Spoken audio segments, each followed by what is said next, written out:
Começou, hein? Calma aí. Peraí, vem. Eu tenho que contar pra minha prima Bebel que eu tô com você aqui. Deixa eu ligar pra minha prima Bebel.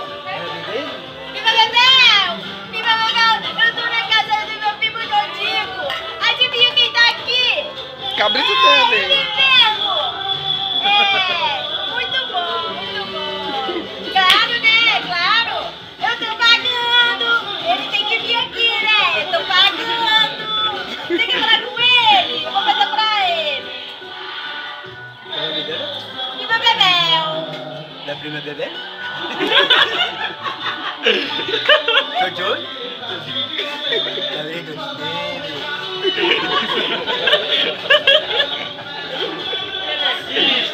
Tá lindo. Cantou não, malandro! Salsichão e meu pote. Eu chamo o Glauber. Levantei salsichão. Viu, Glauber? Liga então pro salsichão. Não olha pra Rogério, não. Não olha pra ele, então, não. Glauber? Glauber? Salsichão? Kiki, dá um Kiki. Glauber? Glauber?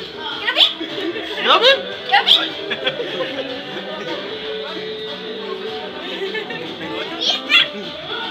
Como é que parece, né?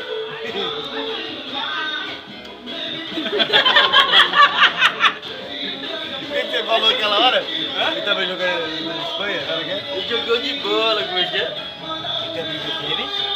Agora tá Barcelona. Foi? Cadê eu tô sensacional.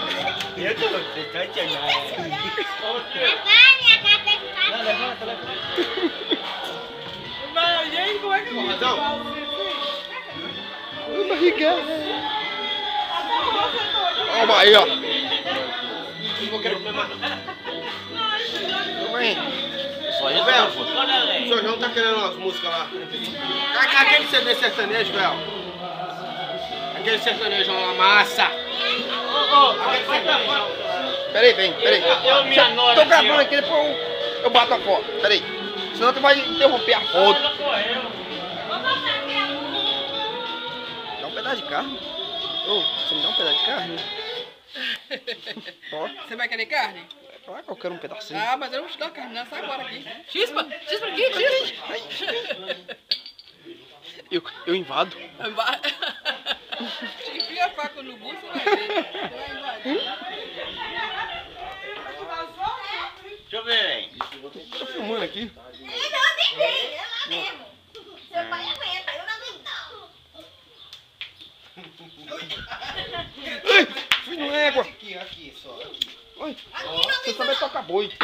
Ah, bichinho, não é égua, não. Aqui não aguenta não. Esse bicho aí. Eu vou ver se você aguenta. A mamadeira.